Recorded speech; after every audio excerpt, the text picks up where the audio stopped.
What we did was take a proactive sourcing approach internally so that the talent acquisition teams can now approach those people and engage with them potentially on other new positions that have come open, as well as just offering them training opportunities to keep them engaged internally. So what does it really take for your business to attract world-class talent today? I'm Dave Travers, president of ZipRecruiter. And on Talent All-Stars, we shine a light on the people and the day-to-day processes behind recruitment and retention at some of the world's most influential businesses.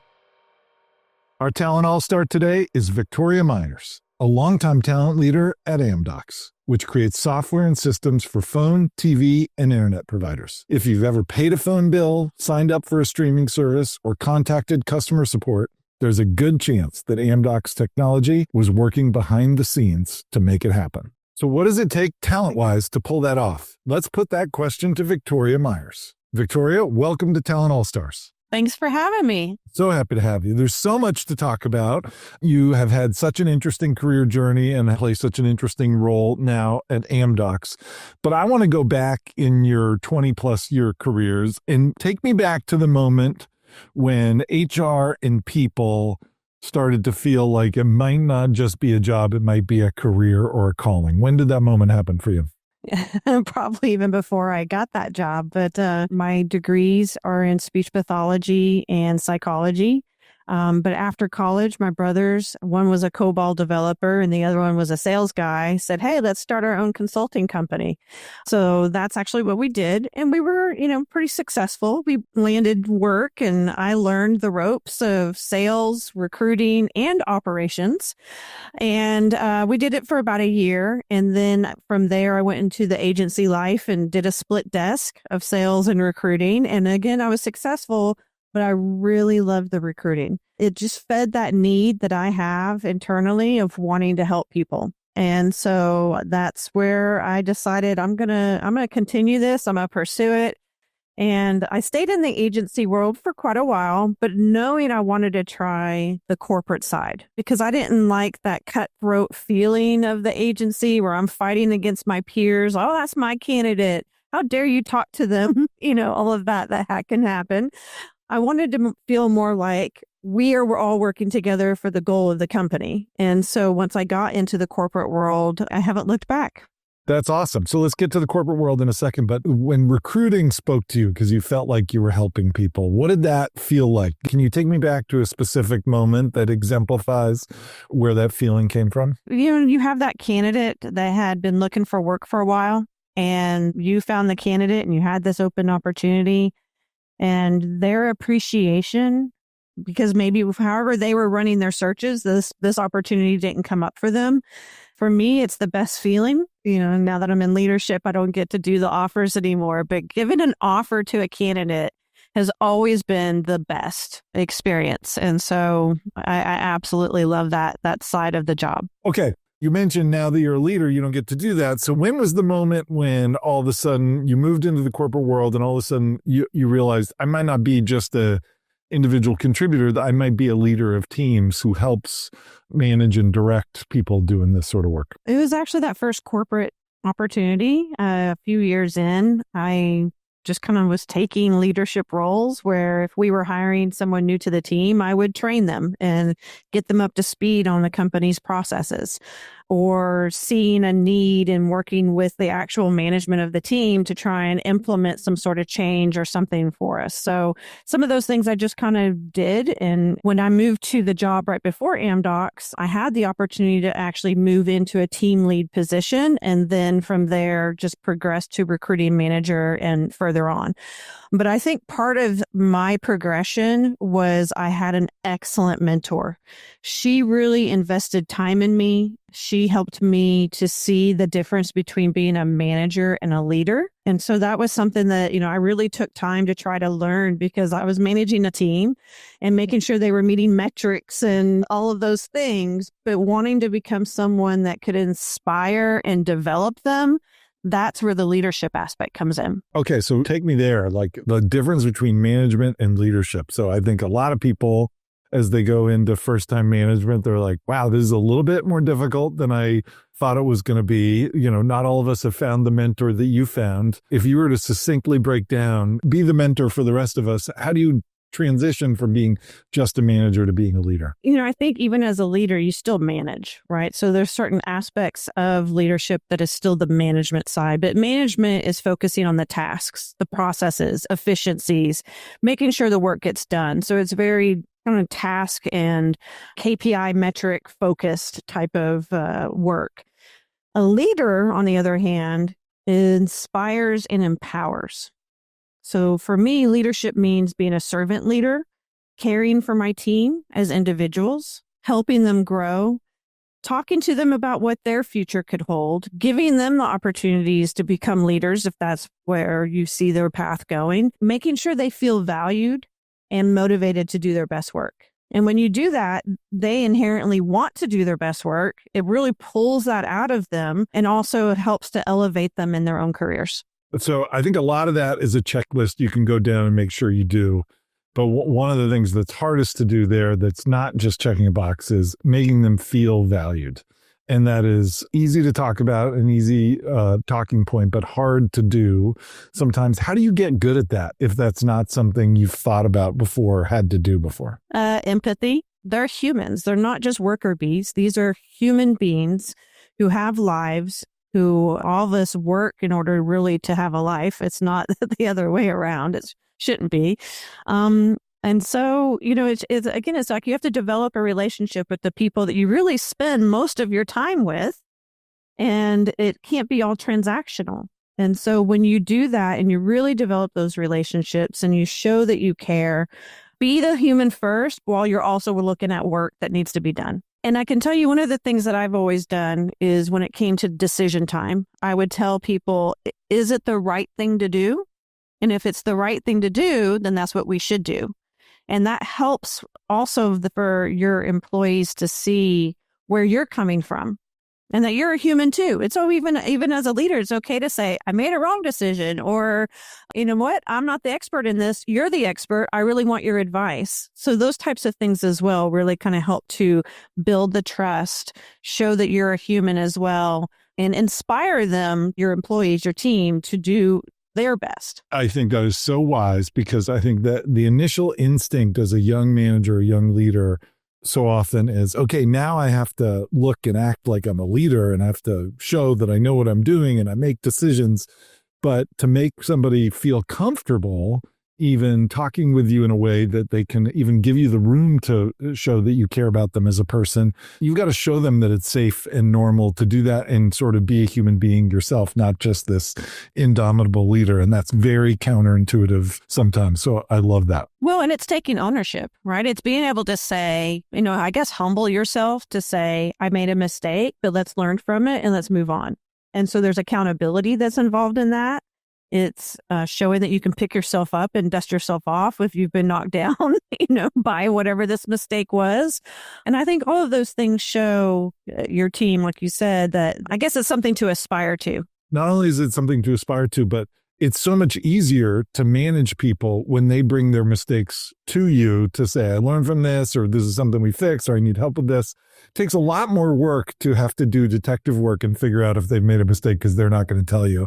And no better way to get them to do that than to model that behavior. So I love that. Okay. So at some point, Victoria, you went from individual contributor to talent acquisition manager to now very fancy titles like today an employment practice lead. Tell us, what is an employment practice lead, and what are you taking on today in your leadership? Yeah, so Amdocs is in a HR transformation process where we're working to take all of the services that we provide to employees and operationalize them.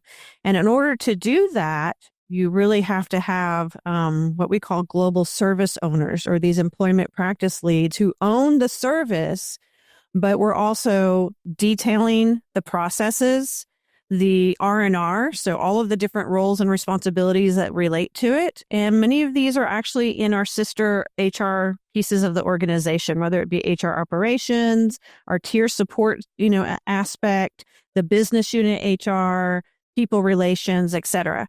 So, as an employment practice lead, I am reviewing certain practices that relate to employment, such as standard work hours, overtime, vacation. There's a lot of different things, and we're a global company. So, you have to look at what are the laws of every country where you have employees when you're rolling out a practice.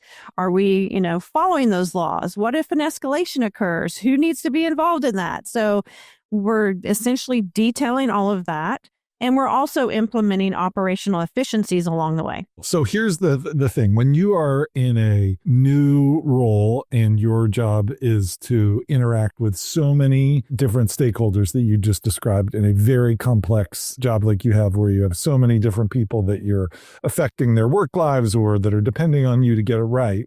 The hot topic buzzword today that I know you have experience with is AI. And how does AI come into that? And I think all of us as professionals in today's environment feel responsible to have 3 or 4 smart things to say about AI in our back pocket at all times in case somebody asks us, so we can sound like we're on our front foot about the changes that are happening. How do you think about AI, and how do you utilize changing technology in a role like yours, where you're also counted on to have very low risk tolerance for these very core operational needs? I think of AI as a partner at this point, whether it be actual Gen AI, where I can go and ask, create me a project plan for this, what XYZ project that we're working on. It's a starting point. It really just helps, especially if you have that bottleneck of in your own mind, I can't think of how to get started on this. Have a really good prompt. Of course, prompt engineering is super important in that, but it's a partner. It's a way to get things started and really helps with some of the efficiencies when it comes to those type of tasks. I also look at it as essentially it's an opportunity. Because as we're in this process of operational efficiency, we're also looking at what are the tasks that the team may be doing on a regular basis that could be automated, whether that automation is through an AI system itself or some other technology or something. So those are some of the ways that I personally look at it in my day-to-day life. I can tell you, when it comes to what my old hat, talent acquisition, talent attraction, you're in a competitive market to find the best talent. And so what we had rolled out 2 years ago was a talent marketplace and talent acquisition that's AI driven. And the efficiencies and the benefits that we saw from that system, the improvements that occurred within talent acquisition and the candidate experience were immense. And so that was really my first introduction to it all, was through that project and those programs. And, we developed a proactive sourcing model, proactive engagement model. And again, it improved our time to source, our time to hire, our application completion rate. There's so many aspects to it that we saw improvements that, it was really astounding. Now, I'm going to tell you a little more. So last year, at the end of last year, we also ran a survey of 500 full-time employees that are either using Gen AI powered tools or software, at least occasionally, in their jobs. And we published our Gen AI in the workforce findings. Now, interesting is that we found 50% of Gen Z respondents say they would leave their current companies if they don't offer them Gen AI training. So that's one of the things that we do a lot at Amdocs, is we try to train and upskill our own employees to be ready for that change. And so going back to the very beginning, when I said prompt engineering, I've probably taken 4 different classes on prompt engineering, and every single one of them, I learned something new, and it benefits me in my day-to-day work. So I think all of us could benefit from utilizing these tools. 100%. Now, here's the big question that I think lots of people struggle with. When we're thinking about applying AI to some new problem, what percentage of the time should we be thinking about how can AI make something better? And what percentage of the time should we be worried about some unintended or undesirable consequence of utilizing it? How do you balance those things? Focus more on how to make it better, because I think that when you're looking at operational efficiencies, it's how can I free up more of my team's time to be strategic or to handle those things that really require a human's touch. And some of those really require time and attention. And if I'm still, dealing with something that operationally an AI system or could handle, why not? I can tell you as a company, we've done quite a few hackathons where we've had the employees come together and build teams and try to solve problems, whether they be for our customers, but a lot of them were internal problems that, again, different teams came together. And even HR, we did a couple as well, whether it be dashboards that could be AI or Gen AI driven. And so I think there's a fear around AI that, and I can understand that. But ultimately, when you start using it and seeing the benefits, and also keep in mind, there's a bit of a difference between AI and Gen AI. So generative AI is your Chat GPT and Copilot that can actually generate communication and chats with you, versus AI could be an automation that's been developed into a system. So ultimately, one, you have to trust that the developers that you're working with will do something that meets your company's standards, which our company has very tight standards. But, you also have to at least try it out. I think that is so wise. In the optimistic, proactive, let's solve a problem approach rather than the defensive, what could go wrong, more pessimistic approach is so right for so many reasons. And I think one of them that you get at there is, even for a company like yours with super high standards about what the results are, the point of comparison for any change that you make, including introducing AI into a process, should be the incumbent process, not perfection. And what I think often happens when AI skeptic conversations happen is AI is compared to the almighty rather than the alternative. And so that becomes an impossible standard to meet and is an excuse for the status quo, which is almost never good enough. There's always room for improvement. So I think that's so wise. Victoria, we now are going to go to the rapid fire section. And I like to imagine that the CEO or chief people officer of Amdocs is, making a cup of coffee next to you in the kitchen or getting into the elevator next to you, and you only have like 60 seconds. And they say, "Hey, Victoria, how are you? I was thinking just about the people team. You've played so many different roles in people-oriented roles. How should I, as an executive, measure the people team?" What's your answer? I would say, and again, coming from my talent acquisition hat, to look at a few metrics. Because we've implemented these tools and we see the productivity increase, is that time to source and time to hire. Since this measures how we efficiently identify and secure the top talent for the company, and it's something that is always, everyone has an eye on it. And since we've made such improvements, you want to ensure that those improvements are maintained overall. And another is the internal mobility rate. So tracking how effectively we're upskilling and retaining that top talent that we've acquired. It is very important to keep them within the company.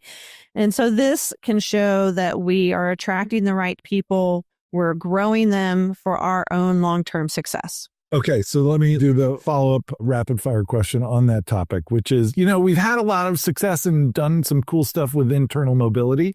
How should we measure that internal mobility works? How do I take that from being a buzzword to something I could talk to my board about? Well, how we approached it was to look at why were we losing our talent. And what we found internally was if someone had already applied to a position, then there is a higher likelihood that they're now going to leave the company if they didn't get that position they applied for. So it's about being strategic and changing your processes and opening things up. And what we did was take a proactive sourcing approach internally, which we had not been something we had allowed previously, so that the talent acquisition teams can now approach those people because they've applied to something and engage with them potentially on other new positions that have come open, as well as just offering them training opportunities and other things that are available to keep them engaged internally. So from those practices, we've seen an improvement in our internal mobility, and it's now at 45% average, I would say, sometimes a little higher. Very impressive. And what's so cool about that is, in addition to, creating a talent pipeline from your own pool of talent, is the way you're describing it as what you're doing is creating a permission structure for your best people to say, "Hey, I'm actually a little bit loose in the saddle. I've hit a plateau." And now there's a pro-business, pro-company way of raising my hand saying, I'm interested in something else, rather than having to walk into your office saying, I might start looking for other jobs in a way that could benefit the company and that feels much more comfortable for the person to do. And then alerts you, here's a really talented person. We need to work to keep them. I love that. Victoria, it is so clear why you're a talent all-star. Thank you so much for taking the time with us today. Thank you. I really appreciate it. That's Victoria Myers. She's the Senior Talent Leader at Amdocs. We'll put her LinkedIn profile in the notes below. And just a reminder, we're an audio podcast too. So if you want to listen on the go, just search Talent All-Stars in your favorite podcast app and tap follow. I'm Dave Travers. Thanks for listening to Talent All-Stars. We'll see you back here next Tuesday.